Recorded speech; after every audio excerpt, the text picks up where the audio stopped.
그러니까 우리가 지금 죄에 대해서 공부하고 있습니다. 다른 말로 하면 인간에 대해서 공부를 하고 있거든요. 현재 인간이 이 세상에 살고 있는 인간이 어떠한 존재들인가, 다른 말로 하면 인간이 어떤 상태에서 이 세상을 살아가고 있는가라는 것에 대해서 공부합니다. 그런데 웨스트민스터 신앙 고백은 이것을 우리에게 설명해 주기 위해서 어떤 과정을 거쳐서 우리에게 설명해 주냐면 제일 먼저는 하나님이세요. 그리고 하나님이 우주 만물을 창조하려고 마음 잡수셨을 때 그 전에 어떠한 계획을 가지고 계셨는가에 대한 이야기를 먼저 저희들에게 설명해 주고 있습니다. 왜냐하면 하나님이 전제가 안 되고 하나님이 그 처음에 우주 만물을 창조하려고 하셨을 때 어떤 계획을 가지고 계셨는지를 알지 못하면 이 창조 안에서 일어나는 일이 어떻게 해서 일어나게 될지를 우리는 전혀 모르기 때문에 그렇습니다. 그리고 세 번째로 가르쳐준 게 하나님이 그래서 그러한 놀라운 계획 가운데서 우주 만물을 창조했다라고 이야기를 합니다. 그 다음에 그 창조된 것 안에서 하나님은 그저 창조를 해놓고 20년이 가리키고 있는 것처럼 멀리 떠나 계시는 게 아니라 하나님의 창조하신 창조 안에서 하나님이 계획하셨던 것을 이루시기 위해서 하나님은 간섭하시고 지키시고 보호하시고 하나님의 처음에 세웠던 계획을 반드시 이루시고야 만다라는 이야기를 우리는 섭리를 통해서 배웠습니다. 그리고 그 다음에 바로 뭐가 나오냐 그러면 구원이 나오는 게 아닙니다. 인간에 대해서 지금 웨스트민스터 신앙 고백은 우리에게 가르쳐주고 있습니다. 그렇다면 다른 수많은 교리들이 있는데도 불구하고 왜 가장 먼저 인간에 대해서 가르칠까? 인간에 대해서 가르치는 이유는 우리가 인간이 어떠한 존재인가를 확실히 알지 못하면 이 다음에 나오는 모든 교리들은 우리에게 아무 의미가 없기 때문에 그렇습니다. 그러니까 이 세상에 지금 수많은 사람들이 살고 있습니다. 그리고 이 세상은 이 세상 나름대로 어떤 역사관을 갖고 있어요. 그래서 역사를 각 나라마다, 그 다음에 우리가 세계사도 있고, 그 다음에 각 나라의 역사들도 따로 있잖아요. 뭐 유럽의 역사도 있고, 뭐 남미, 뭐 중남미의 역사도 있고, 그러니까 큰 틀에서 세계사가 있고, 그 다음에 각 지방마다 또 역사가 있고, 또 각 나라마다 역사들이 있습니다. 그러나 성경이 이야기하고 있는 것, 그 역사들은 하나님이 하나님의 역사를 이루어가는데 필요한 외적인 역사에 불과하다라고 그러는 거예요. 근데 그 역사 안에 진짜 역사는 뭐냐 그러면 하나님의 역사라는 거죠. 그 하나님의 역사가 뭐냐? 우리 인간을 구원해서 하나님이 이루고자 하시는 하나님 나라가 어떻게 이루어지는지에 대한 역사라는 거예요. 그것을 우리가 뭐라 그러냐 그러면 하나님의 구속 역사, 우리 인간을 구원하는 구원의 역사라고 해서 구속사다라고 이야기합니다. 그렇다면 그 하나님이 역사하시는 그 역사의 구속사를 우리가 올바로 알기 위해서 가장 중요한 게 뭐냐 그러면 인간이 누구인가예요. 인간이 누구인가. 그러니까 칼빈이 우리 믿음의 선배인 칼빈이 칼빈의 기독교 강의를 쓰실 때 1장 제일 먼저 칼빈이 한 이야기가 뭐냐면 하나님을 알지 못하면 누구를 알지 못한다? 인간을 알지 못한다. 나를 알지 못한다. 또 우리를 알지 못한다면 우리는 하나님을 절대로 알 수가 없다라고 합니다. 자, 한번 생각해 보세요. 하나님은 이제 우리 주님을 보내서 우리를 구원하는 일을 할 거예요. 왜 구원해야 됩니까? 우리 인간이 아무 죄도 짓지 않았다고 한다면 구원이라는 건 있을 수도 없어요. 그죠? 그 역사는, 구원의 역사라는 건 필요가 없습니다. 그런데도 불구하고 하나님이 구원의 역사를 이루시겠다라고 한다면 인간의 현 상태는 하나님이 처음에 창조했던 그 상태의 인간은 아니기 때문이란 말이에요. 그것을 다른 말로 하면 우리 인간이 타락했다라고 그럽니다. 그러니까 여러분들이 정말 복음을 이해하고 올바른 구원에 대한 인식을 갖기 위해서 가장 먼저 필요한 것 뭐겠어요? 내가 어떤 존재인가요? 내가 얼마나 부패했고 얼마나 타락했고 얼마나 무능한 존재인지를 깨닫는 거예요. 우리 인간은 하나님이 없다고 쳐봐요. 하나님이 없다 그러면 우리 인간은 어떻게 살까요? 자기 나름대로 옳은 대로 살 거예요. 전부 다 내가 하는 일이 옳다라고 생각해서 살 거라고. 왜냐하면 하나님이 아니 계시면 뭐가 부정이 되냐 그러면 객관적 진리가 없어져 버립니다. 객관적 진리가 없어진다고 한다면 우리는 객관적으로 선과 악을 구분할 수 있는 객관적 기둥이 없어져 버리는 거예요. 예. 그러니까 사사기에 보면 그러죠. 이스라엘 백성들이 왜 이렇게 말도 안 되는 짓거리들을 하고 있는지를 아느냐? 왜냐하면 그들이 하나님을 버렸기 때문이다. 하나님을 왕으로 모시지 않기 때문에 각자가 자기 소견에 옳은 대로 행하기 때문에 이 세상은 모범천지가 되어버렸다는 거죠. 뒤죽박죽이 되어버린 거예요. 예. 그래서 혼돈과 공허 속으로 빠져들고 말았다라는 것입니다. 그런데 여러분 가만히 한번 보세요. 여러분들이 지금 여기에 많으신 분들이 히피를 겪었습니다. 지금은 히피가 그렇게 어디야 있긴 하겠지만 과거 1960년대나 그럴 때처럼 히피가 그렇게 전 세계로 휘몰아치진 않았습니다. 히피가 뭐예요? 왜 히피가 나타났을까요? 왜 히피가 나타났을까요? 왜? 하나님을 배제하고 인간을 보자. 철학자들이 인간을 보자. 솔직한 철학자라고 한다면 인간은 허무하다라고 끝날 수밖에 없다는 거죠. 허무한 거예요. 자, 우리 인간이 하나님이 아니 계세요? 그 천국과 지옥도 아무것도 없어요. 다 클리어 시켜보자고요. 아무것도 없어요. 그럼 여러분 자신 한번 가만히 생각해봐요. 도덕이 무슨 의미가 있어요? 윤리가 무슨 의미가 있냐고. 자, 이 세상에 우리가 아메바, 여러분 아메바 보셨어요? 그냥 이렇게 찐득찐득하게 가면서 이렇게 조금씩 움직이더라고요. 그것도 천천히 움직이면서 이렇게 뻗었다가 이렇게 뻗었다가 그런 그 미생물로부터 시작해가지고 인간이 있다라고 생각을 하면 그러면 우리 인간은 결국 무로 가는 수밖에 방법 없는 거예요. 아무것도 없는 것에서 태어나가지고 인간이 되었다가 아무것도 없는 세계로 들어가는 거예요. 만약에 그렇다고 한다면 여러분 이 세상에서 여러분이 도덕과 윤리를 가지고 법을 지켜야 할 이유가 뭐가 있어요? 그죠? 내가 이 세상에 태어나서 살다가 죽는 인생 80살이면 80살, 90살이면 90살, 100살이면 100살, 100년 살다가 죽는 인생이요. 그 뒤에 아무 세계도 없다고 한다면 여러분 어떻게 사는 게 가장 좋을까요? 이 세상에서 내가 즐기고 싶은 대로 즐기다가 살다가는 게 최고겠죠. 그죠? 거기에 뭐 진리가 뭐가 있고 도덕과 윤리의 관점이 뭐가 있어요? 그러니까 결국은 인간은 입에서 나오는 건 한숨 소리요. 허무하다는 말밖에는 나올 게 아무것도 없는 거죠. 그래서 히피가 있는 거예요. 그래서 1960년대, 70년대에 와서 어떤 사고가 전 세계를 휘몰아치기 시작했나 그러면은 인간은 우리가 마음대로 내가 즐거워하는 대로 살 수 있는 권리가 인간에게 있다 그러는 거예요. 내가 하고 싶은 말 마음대로 하고 내가 즐기고 싶은 거 마음대로 쾌락을 즐기다가 사는 것이 인간이다. 그럴 권리가 우리에게는 있다. 이게 전 세계를 지배해버렸어요. 그러니까 마약이 팽배해지고요. 전 세계가 그냥 그 가운데서 쾌락주의로 빠져버리고 말았다고. 이게 하나님을 인정하지 않는 세계에서 사는 사람들이에요. 그렇죠? 여러분들 오늘날 전 세계에서 일어나는 일들을 가만히 한번 봐보세요. 그리고 우리 한국에서 일어나는 일들을 한번 가만히 한번 봐보세요. 어떤 일들이 일어나는 거.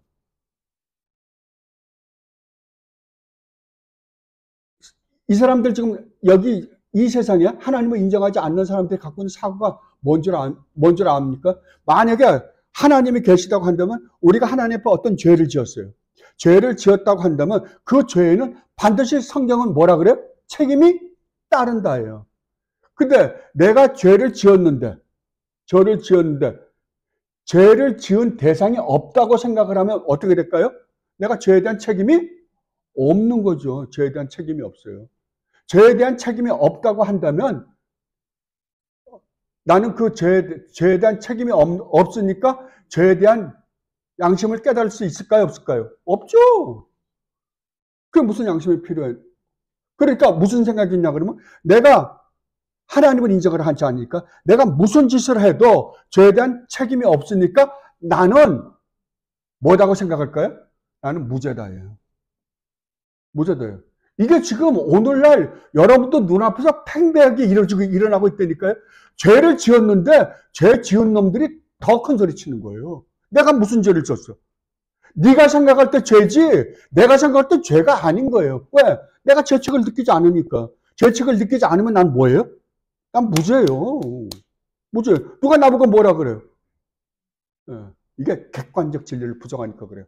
근데 거기에 그러면 최소한 우리가 한 나라를 운영하는데 법이라는 걸 만들어 놨으면 그 법 테두리 안에서 해야 될 거 아니에요? 근데 그 법을 해석하는 판사들조차도 안 한다니까요. 판사도 권력에 따라 달라지는 거예요, 이게. 그러니까 죄를 지었는데 그걸 인정을 안 해주는 거예요. 인정을 안 해요. 그럼 판사가 인정 안 해주면 끝이죠. 이게 여러분, 그래서 여러분들이 성경을 똑바로 알지 않으면 세상을 똑바로 볼 수가 없어요. 세상을 똑바로 볼 수 없으면 세상이 지금 어떤 판을 깔아놓고 어떤 판 위에서 국거리를 하는지를 모른다고요. 그런데 오늘날은 기독교가, 저는 그래서 너무 안타까운 게 한국에서 일어나는 이런 일련의 일들도 나는 그 사람들 착하고 싶은 생각이 하나도 없어요. 그 사람들이 잘못한 게 아니라 기독교가 잘못했어요. 기독교가 바른 복음에 쓰지 않았다고요.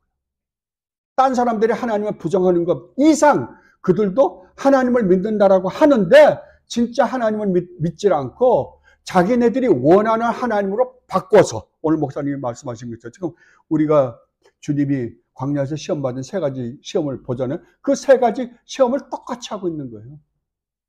하나님을 농락하는 거예요. 농락하는 거예요. 여러분 교회에서 뭐 많은 은사들 20세기 들어서 강조를 하잖아요. 예를 들면 신유 은사 같은 거예요. 그 다음에 무슨 방언의 은사, 무슨 은사 그러잖아요. 그러면 왜 수많은 사람들이 방언을 해야 된다라고 생각을 해요? 방언을 한 것이 내가 구원받은 증거로 보고 싶은 거예요. 방언을 하는 것이 내가 하나님의 은혜를 입은 걸로 인정을 하고 싶은 거예요. 성경은 그래요? 아닙니다. 기독교는 말씀의 종교라고 그러는 거예요. 그러니까 모든 것을 뭘로 지금 해결하려고 그러냐 그러면 내가 하나님의 은혜를 입은 하나님의 백성이요. 내가 하나님이 지금 나와 함께 계신다는 것을 그러한 걸로 증명하려고 하는 것이 뭐라고요? 오늘 목사님이 말씀하신 시험이라고요. 하나님을 시험하는 거라고요. 우리는 그러면 뭘로 인정을 해요? 하나님 말씀이에요. 나는 왜 내 구원을 확신해요? 하나님이 그렇게 말씀하셨으니까요. 주 예수 그리스도를 믿어라. 그러면 네가 구원받은 하나님 백성이요? 내 자녀임을 네가 알지어다예요. 하나님을 사랑해라. 그러면 내가 너희를 사랑하는 줄 너희가 알 것이다. 그랬으니까 하나님 말씀하셨으니까 그 말씀을 믿는 거예요.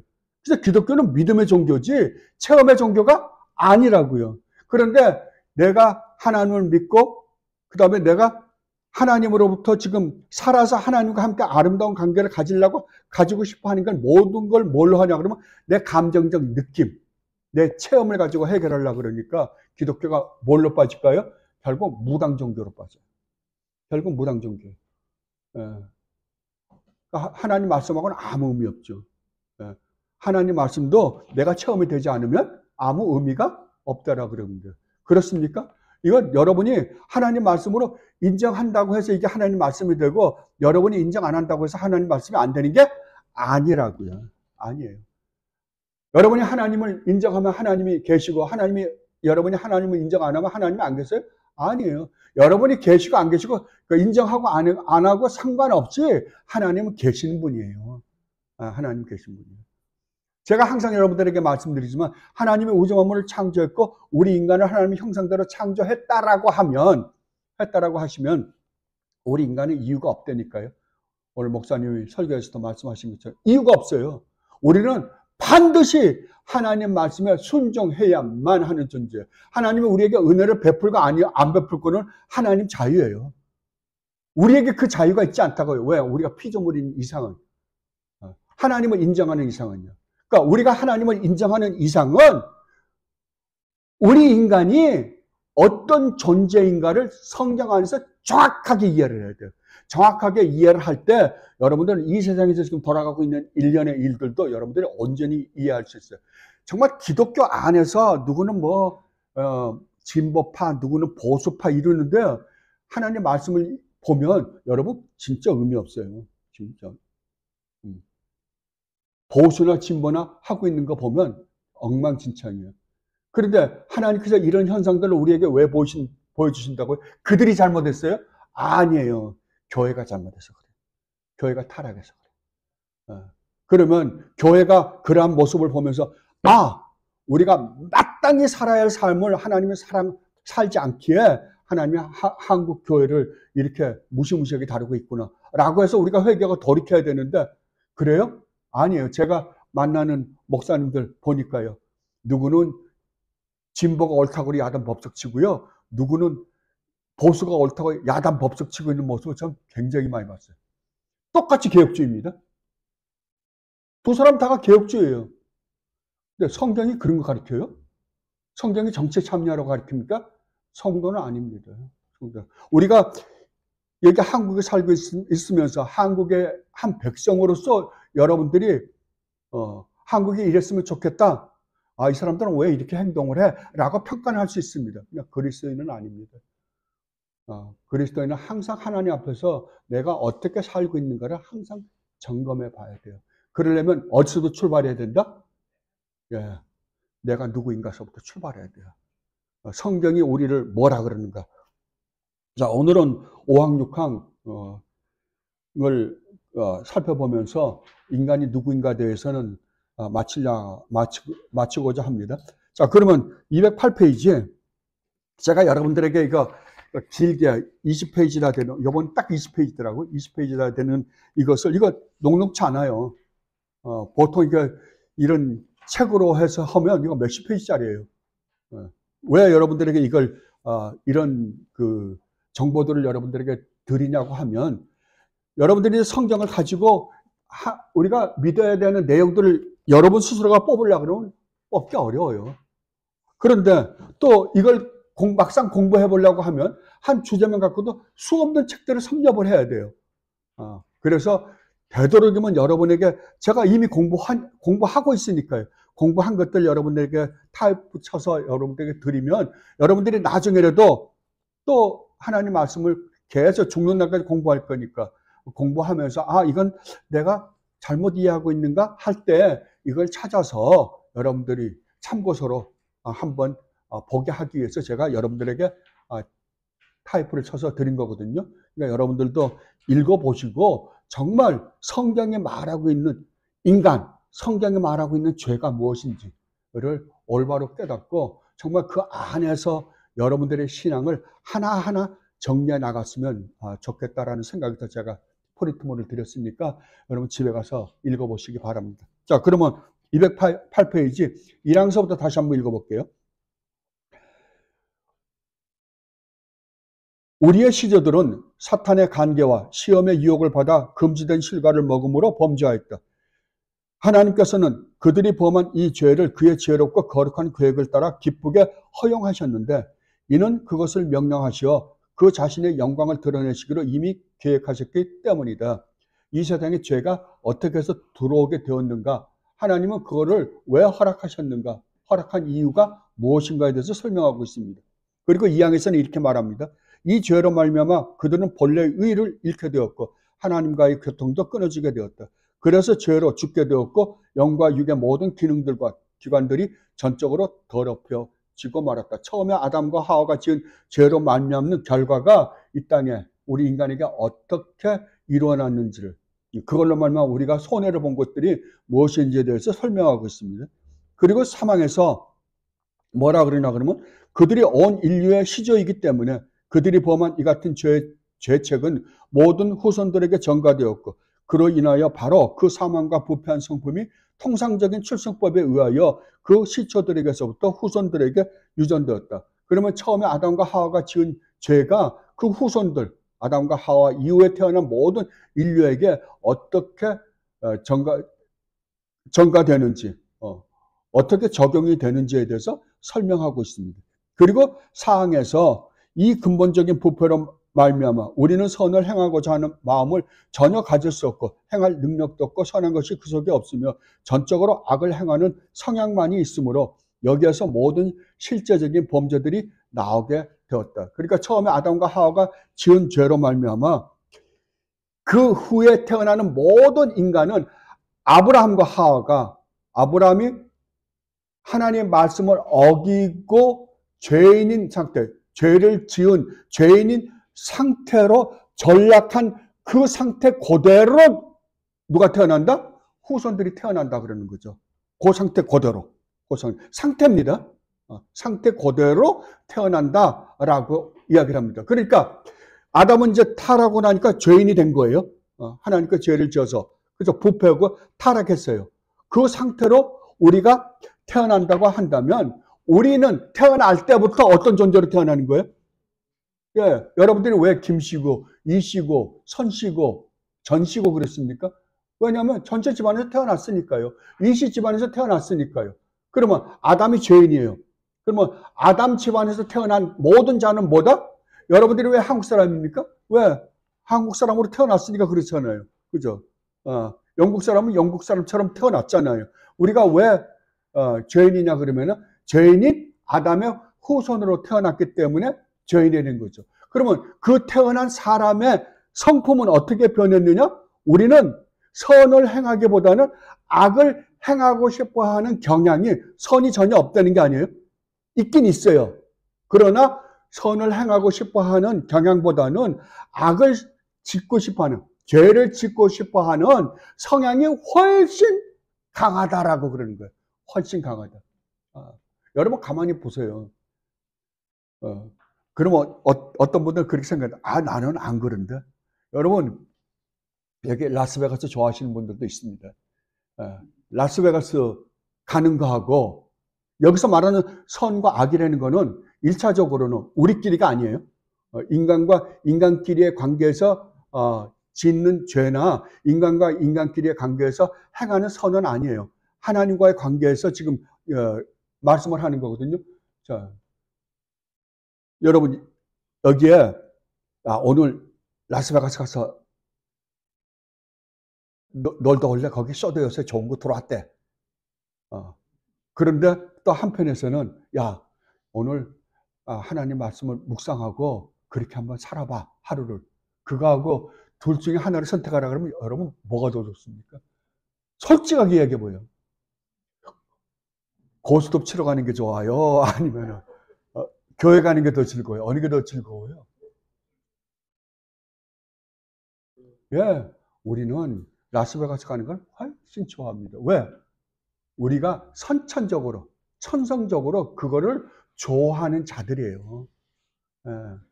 그런데 하나님의 말씀을 읽고 묵상하고 하나님 말씀에 순종해야겠다라고 생각하면 뭔가 압박을 받는 것 같아요. 안 그래요? 저만 그래요? 압박을 받는 것 같다고요. 그리고 심심할 것 같아요.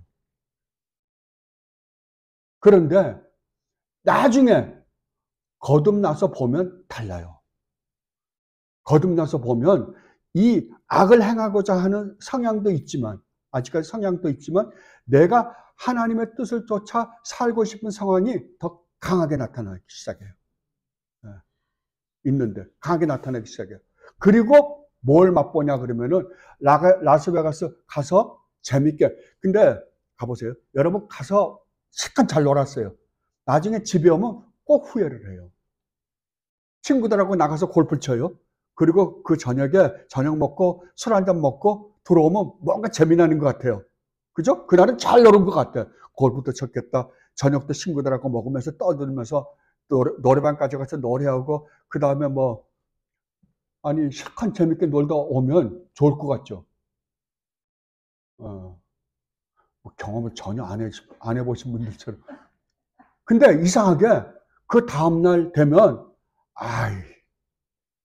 지나치게 논 것 같아요.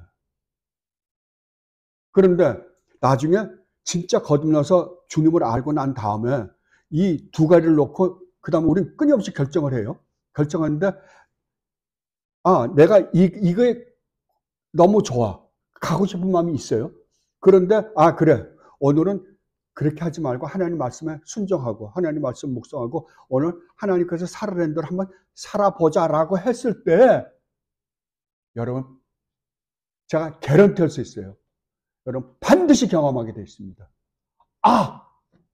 여기서 누리는 기쁨은 이것과는 비교도 안 되는 거를 맞아 깨닫게 돼요. 이거를 내가 이제는 하지 말자 해서 결심해서 안 하는 게 아니라 이걸 맛보고 나니까 이걸 안 하게 되는 거예요. 점점 줄어들어가는 거예요. 그래서 그러는 거지. 그러니까 이걸 맛보지 못한다고 하면 주님의 말씀을 따라갔더니 내 안에서, 근데 희한하게요, 이 밖에서 오는 기쁨은, 외부적으로 오는 기쁨이잖아요. 그죠? 외부에서 주는 기쁨은 그 다음날 한 이틀만 지나면 허탈해져요. 근데 이렇게 주님의 말씀을 듣고 주님 말씀에 순종하겠다라고 주님 앞에 기도하고 그 말씀을 쫓았을 때 오는 기쁨은요, 외부로 오는 기쁨은 아니에요.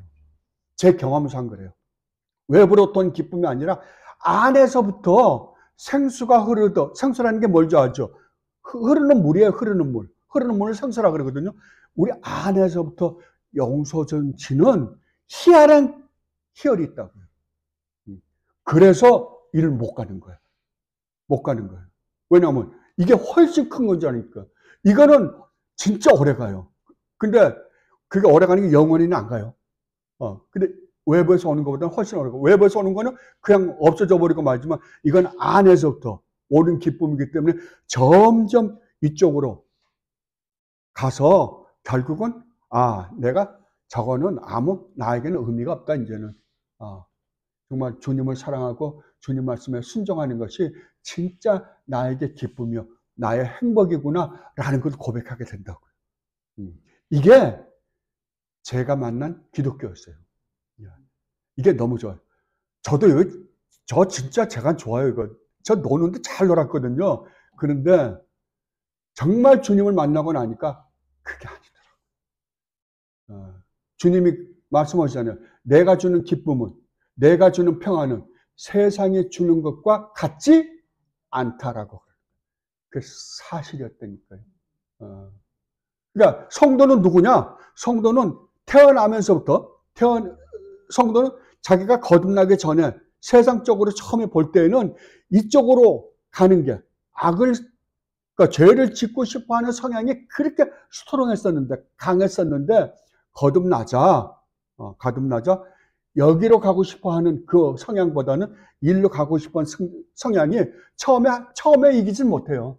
그런데 점점 하나님을 알아가고 하나님께서 우리 주님 예수 그리스도 안에서 베푸신 은혜와 사랑을 알아갈수록 일로 가는 게 훨씬 더 스트롱해진 거예요. 점점 더.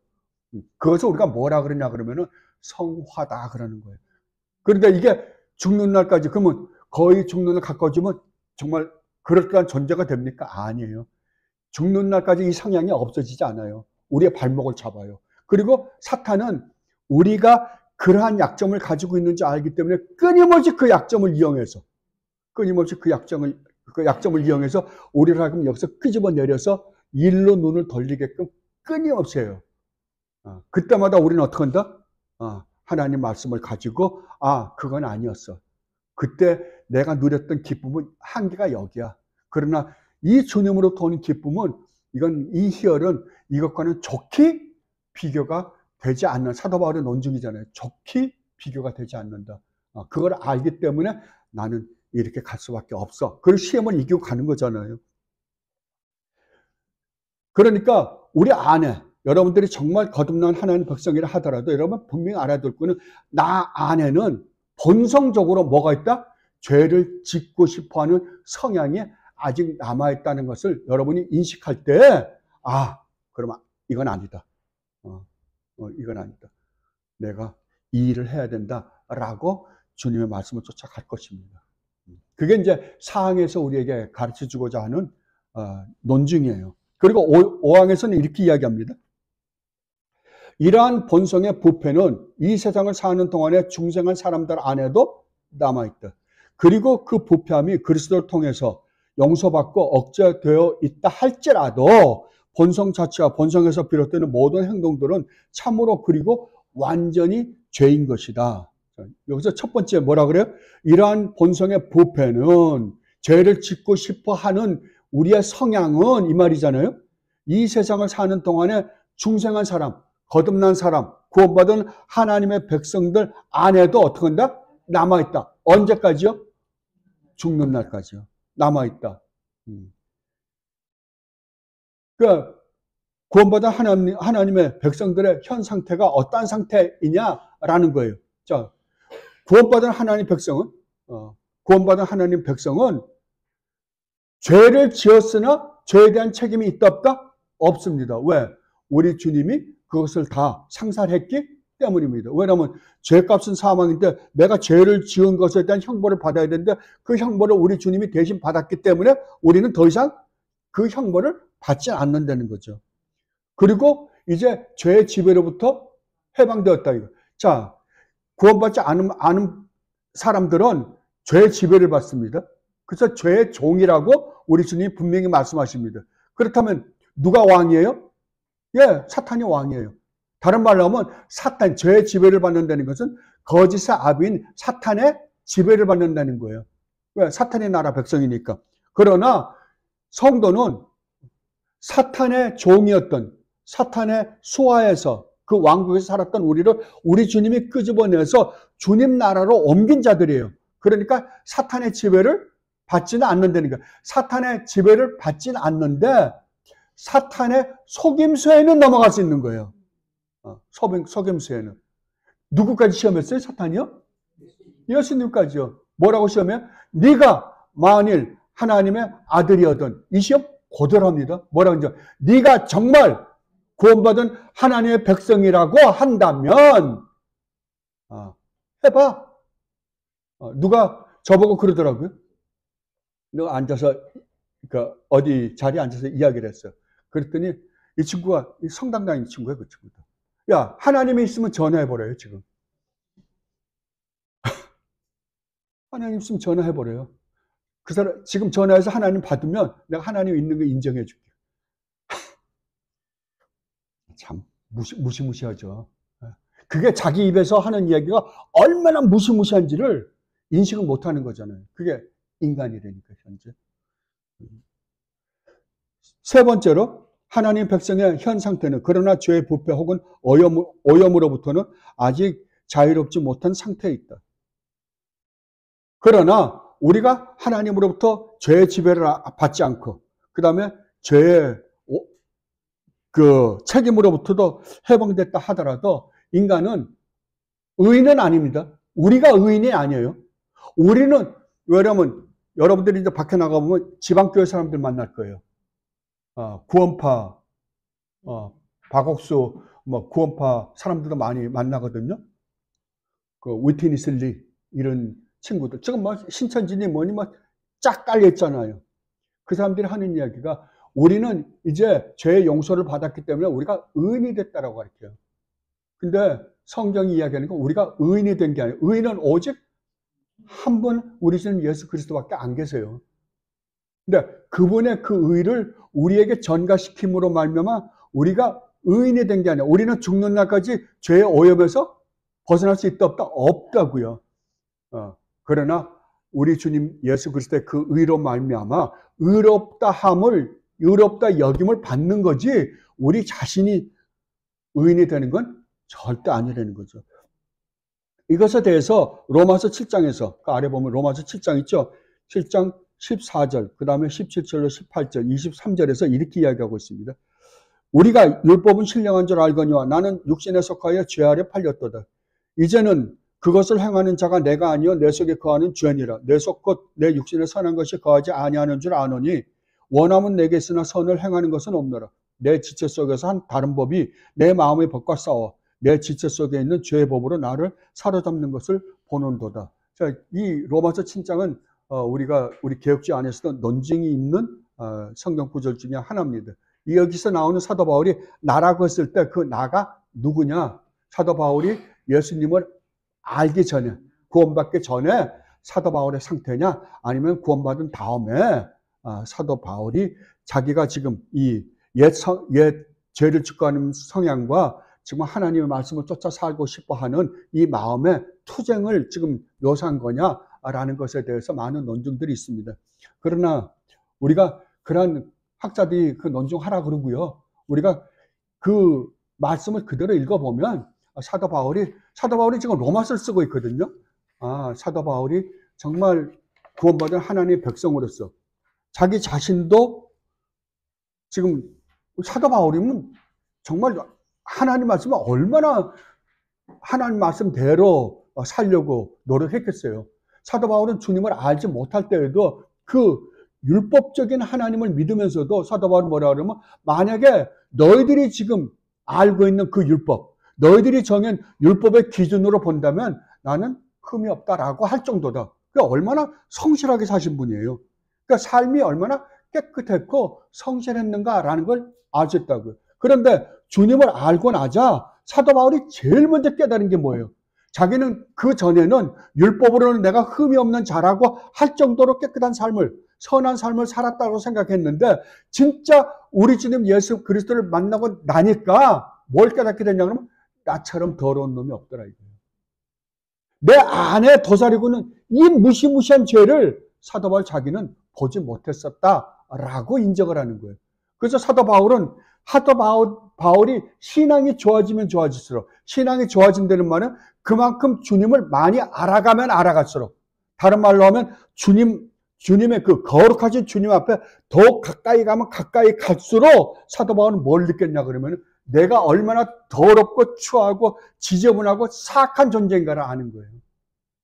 이게 우리 인간적 관점에서, 인간적인 도덕적 관점에서 이야기한 걸까요? 아닙니다요.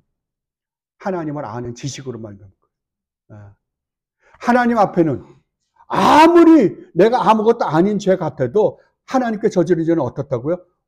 얼마나 어마어마한 무서운 형벌을, 그 진노를 받을 수밖에 없는 죄인인가를 깨닫게 되는 거예요. 그래서 사도 바울이 마지막 쓴 편지가 뭐예요? 사도 바울이 13권의 편지를 썼잖아요. 뭐 히브리서까지 하면 14권이라고 그래도 하여간 그걸 그렇게 썼는데 마지막 쓴 편지가 어디에 보내는 편지였냐 그러면 디모데에게 보내는 편지였어요. 근데 디모데에게 보내는 편지 마지막에 뭐라 그래요? 내가 죄인 중에 괴수다 그래요. 사도 바울은 우리처럼, 아니 저처럼 그렇게 죄를 안 졌어요. 그럼에도 불구하고 하나님 앞에서는 나는 정말 하나님의 은혜가 아니고서는 절대 구원을 받을 수 없는 무시무시한 죄인이었다라는 것을 고백하는 거예요. 그러니까 항상 이거를 인식하고 우리가 주님을 믿으면, 여러분, 내가 정말 죄를 지을 수밖에 없는 성품을 가지고 태어난 존재라고 한다면 여러분 자신을 기대하지 않을 거예요. 왜? 조금만 잘못하면 우리에게서는 언제든지 이 무시무시한 죄가 튀어나올 수 있기 때문에요. 우리 자신을 의지하지 않을 거라고요. 누구만 의지할까요? 예, 우리 주님 예수 그리스도만 의지하겠죠. 그리고 두 번째로 209페이지 위에 2번이라고 적힌 거예요. 그리고 그 부패함이 그리스도를 통하여 용서받고 억제되고 있다 하더라도 본성 자체와 그 본성에서 비롯되는 모든 행동들은 참으로 그리고 완전히 죄인 것이다. 여기 두 가지입니다. 구원받은 사람들은 우리 주님을 통해서 죄가 억제되고 있다고요. 그리고 주님을 향해서 죄에 대해서는 죽고 하나님을 향해서 살려고 노력을 하는 마음이 더 강해서 그걸로 점진적으로 갈 거예요. 그러나 그러면서 우리가 그렇게 노력하는 가운데 내가 잘못한 거는 죄가 아니다? 그게 아니라는 거죠. 그러니까 여러분들이 아까도 지방교회 이야기를 했지만 지방교회 사람들이 그건 죄가 아니래요. 그렇게 짓는 거는. 왜? 우리 죄가 다 용서받았기 때문에 그건 죄가 아니랍니다. 그걸 뭐라 그러냐? 잘못한 거래요. 그래서 제가 그랬어요. 잘못한 거하고 죄가 뭐가 달라요? 잘못한 것이 죄가 아니에요? 하나님의 율법을, 하나님께 잘못한 게 죄잖아요. 근데 그렇게 말장난을 한다니까요. 그 사람들이. 그런데 웨스트민스터 신앙 고백은 뭐라고? 예! 아무리 내가 하나님을 쫓아 살려고 하면서 내가 무의식 중에 짓는 죄라고 하더라도 그건 하나님 앞에 죄가 아니다? 죄라고요. 그래서 우리는 우리 자신을 믿을 수가 없는 거예요. 왜? 우리는 우리 환경이 조금만 바뀌거나 사탄의 시험이 조금만 다르게 오면 우리는 언제든지 실패할 수 있는, 죄를 지을 수 있는 존재이기 때문에 그렇다라고 우리에게 가르치고 있습니다. 이게 누구의 상태라고요? 구원받은 하나님의 백성들의 상태다라고 이야기해 주고 있습니다. 그리고 6장에서 이렇게 논증합니다. 원죄와 번죄 등 모든 죄는 하나님의 의로운 율법에 대한 위반이요. 그것에 반대되는 것으로서 그것 자체의 성질 때문에 죄인에게 죄책을 가져다 준다. 그 죄책으로 말미암아 죄인은 하나님의 진노와 율법의 저주를 받게 되며 그리하여 사망을 당하되 동시에 영적, 육체적 그리고 영원한 모든 불행들을 아울러 당하게 된다. 아멘. 여기서 첫 번째 뭐라고 이야기하냐면 원죄와 번죄 등 모든 죄는 하나님의 의로운 율법에 대한 위반이요. 그것에 반대되는 것이다. 여기서 이제 죄가 무엇인가에 대해서 지금 정의를 내리고 있습니다. 죄가 뭐라고요? 죄는 하나님의 법을 거스르는 거다라는 거예요. 근데 여러분 하나님의 법을 보면 그러니까 하나님의 법에는 두 가지가 있어요. 하나는 이렇게 하라라는 게 있고요. 이렇게 하지 말라라는 게 있습니다. 근데 우리는 대개 보면 어떻게 하냐면 하지 말라는 것을 하는 것이 죄라고 생각해요.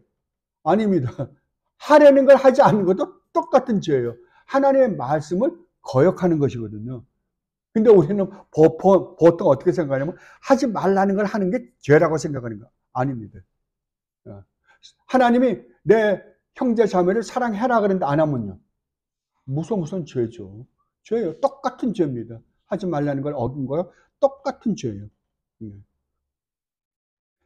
그런데 여기서 여러분들이 이제 죄는 하나님의 율법을 어기는 거잖아요. 그런데 여기서 하나 구분해야 되는 건 악과 죄는 구분해야 돼요. 악은 이 세상에서 우리가 겪는 불행들, 고통들을 가져다 주는 건 다 악이에요.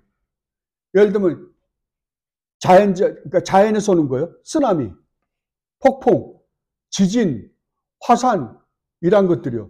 다 악입니다. 여러분들이 악이 뭔가라고 했을 때 이렇게 상상해 보세요. 여러분 하나님 나라를 제가 말씀드리니까 항상 하나님 나라를 생각해 보라고 그러잖아요. 제가 하나님에 대해서 공부할 때 하나님 나라를 묵상해 보면 하나님은 어떤 분이신가를 알 수 있다 그랬어요.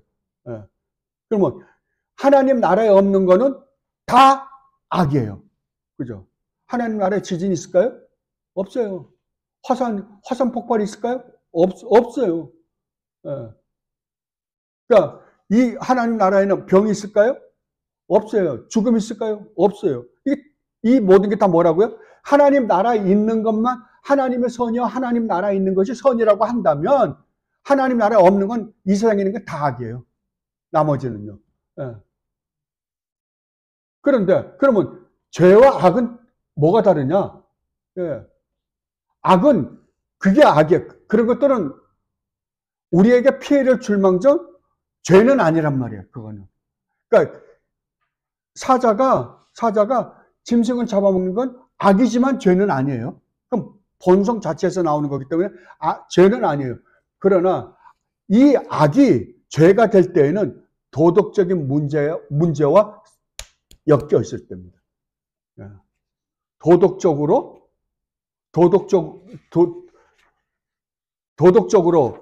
행하는 악들 있죠.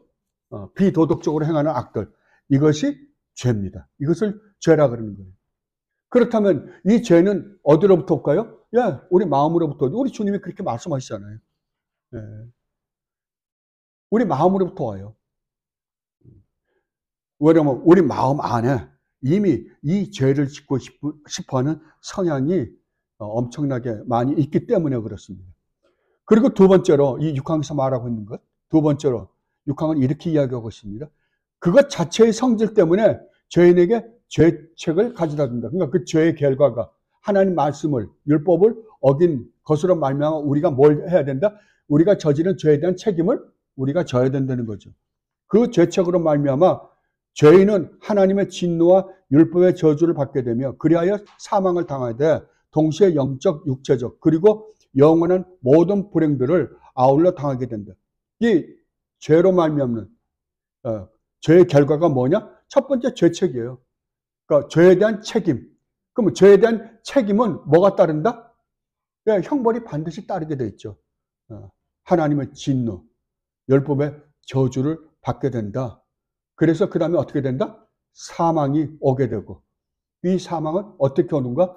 첫째는 율법적, 육체적인 사망이 오고 그 다음에 첫째는 영적인 사망이 오고 그 다음에 육체적인 사망이 오고 나중에는 영원한 형벌이 우리를 기다리고 있다라고 이야기를 합니다. 그래서 이 영적 죽음에는 뭐가 있냐 그러면 우리는 지금 여러분들이 이 세상에 태어나는 순간서부터 우리는 어디로 가고 있어요? 죽음으로 가고 있는 거예요. 태어나면서부터. 왜냐하면 우리는 태어나면서부터 하나님의 진노의 대상이기 때문에 그렇습니다. 이걸 점진적 죽음이라고 그럽니다. 그리고 몸의 죽음이 있고 나중에 우리 몸이 죽잖아요. 그리고 나중에 하나님 나라에서 영원히 죽을 수밖에 없는 존재가 된다라고 성경은 분명하게 이야기하고 있습니다. 여기에 여러분들이 이제 제가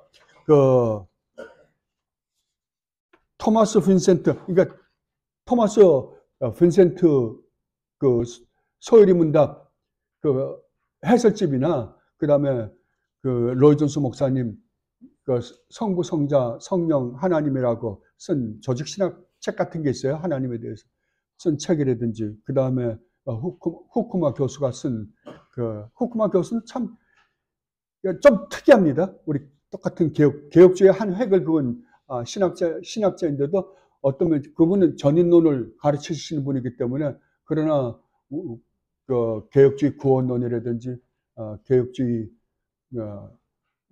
인간론이라든지 이런 것들 보면 참 얼마나 잘 쓰셨는지 모릅니다.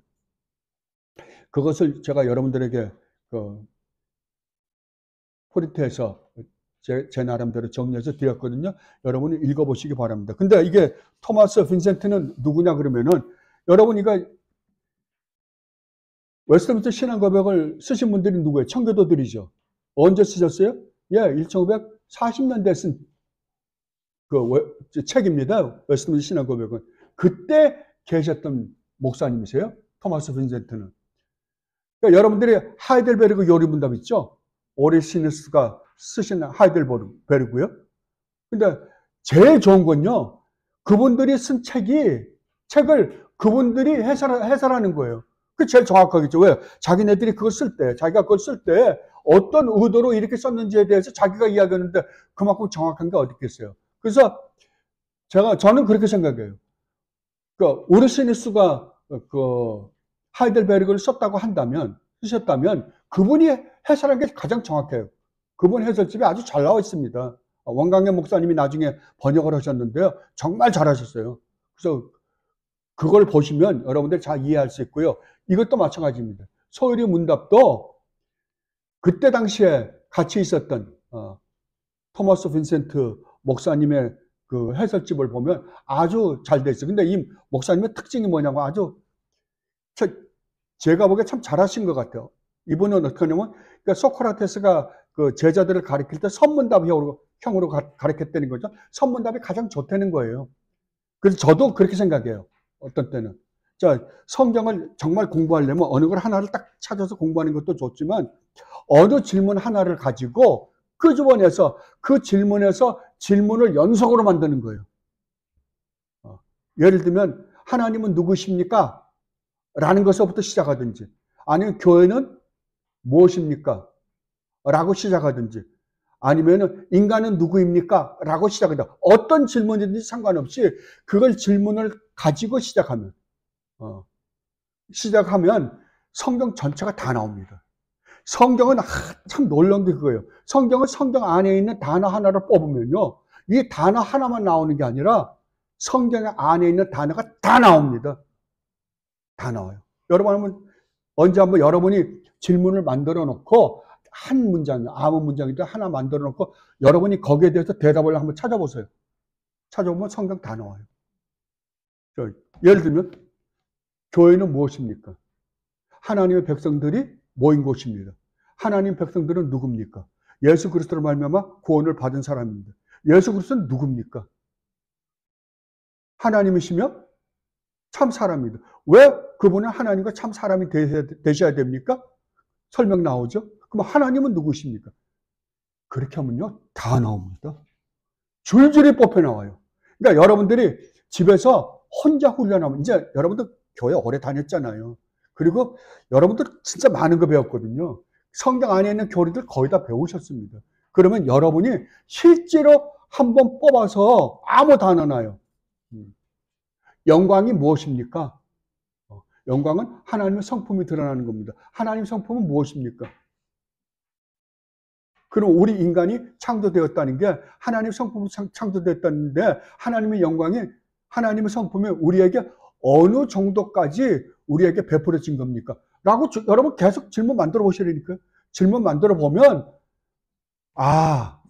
그래야지 가장 정확하게 정리할 수 있어요. 여러분들이 헷갈리지가 않아요.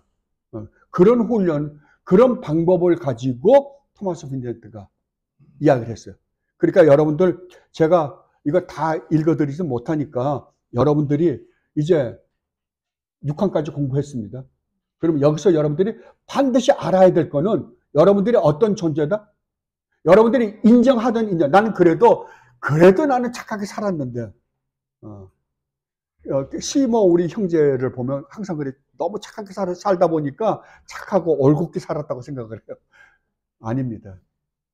우리가 인간끼리는, 우리가 이 세상에 사는데 두 가지가, 그러니까 우리의 대상으로 두 가지가 항상 우리에게 있어요. 하나는 우리가 수평적인 관계에서의 우리의 삶, 그리고 수직적인 하나님과 우리와의 관계에서요. 근데 이 수평적인 관계에서는 그냥 보통 대끈대끈이라고 그러죠. 그게 그거예요, 그냥. 근데 그 중에서 조금 더 착하게 산 사람이 있는 반면에 또 저처럼 산 사람도 있어요. 그죠?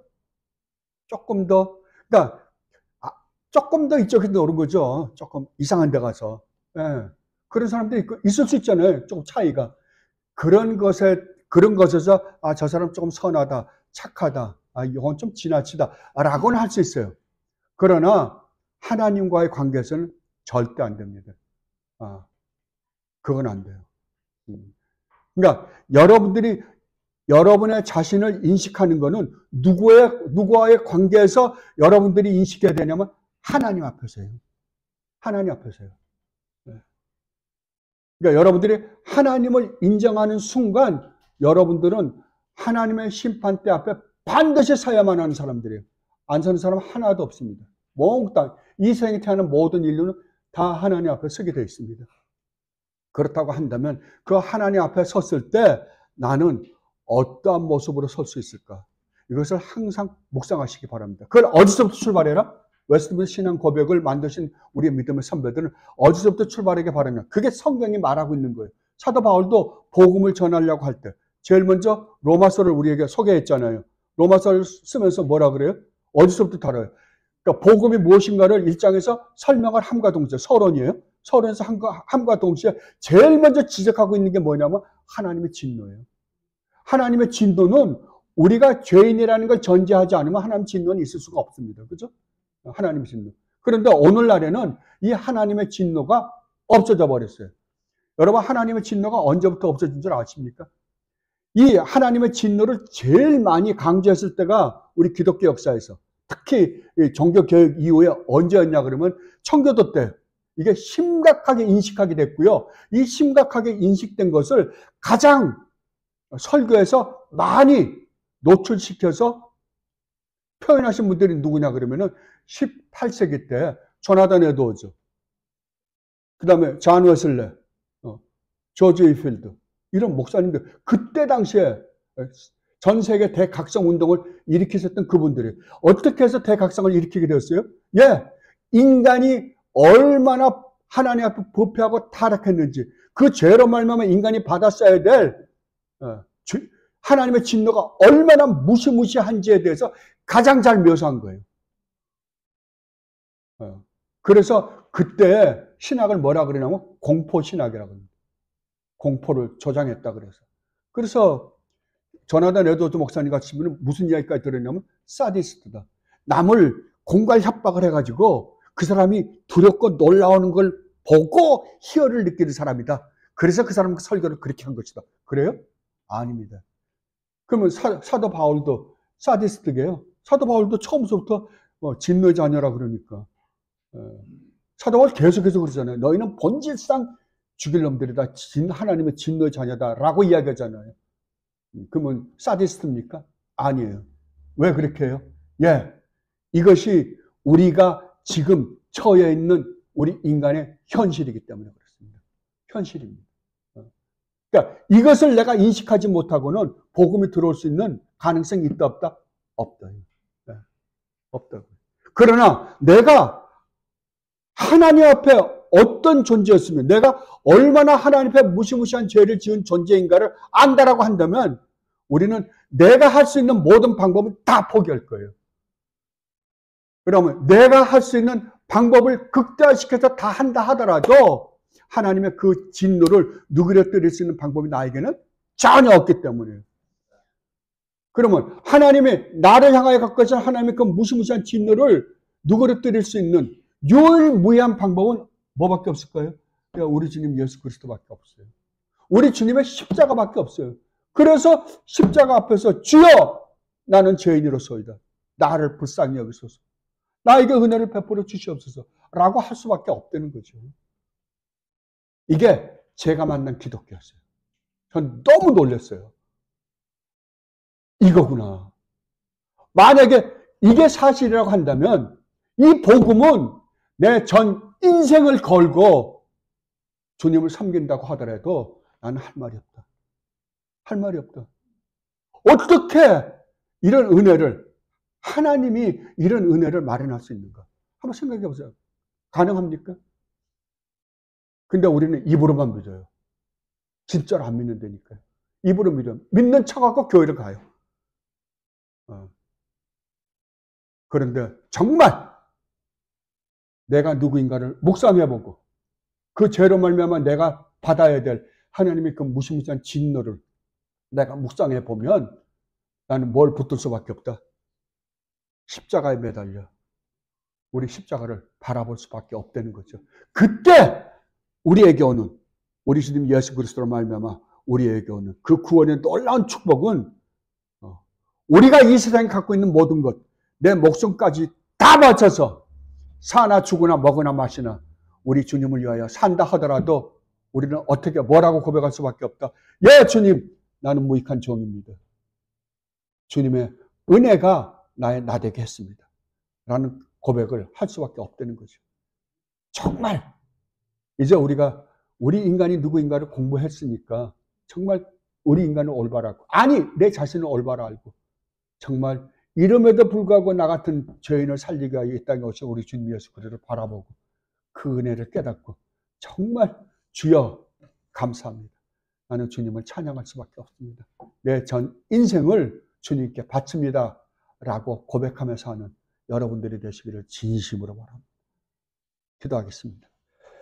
아버지, 주님 정말로 고맙습니다.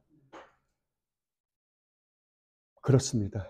우리는 태어날 때부터 쇳덩어리로 태어나서 하나님의 그 무시무시한 진노와 저주를 받을 수밖에 없는 존재들이었습니다. 그럼에도 불구하고 저희들을 버리지 않으시고 유일무이하신, 영원전부터 영원히 유일무이하신 우리 주님 예수 그리스도 아드님을 보내주셔서 저희들을 위하여 온갖 모욕과 멸시와 천대를 다 받으시고 십자가에서 죽게 하시기까지 하시고 저희들에게 베푸신 놀라운 구원의 은혜를 저희들로 하여금 맛보아 알게 하시니 진심으로 감사드립니다. 주여, 그렇다면 우리가 지금 어떻게 살아야 되겠습니까? 예, 다시 한번 결성합니다. 사나 죽으나 먹으나 마시나 우리는 주님을 위하여 살 것입니다. 성령 하나님 함께하여 주옵소서. 매일매일의 삶에서 이 놀라운 구원의 은혜를 맛보며 즐기며 누리며 하나님께 영광을 돌리며 사는 주님의 귀한 백성들이 되게 하여 주시옵소서. 감사하며 우리 주님 예수 그리스도 이름으로 기도드립나이다. 아멘.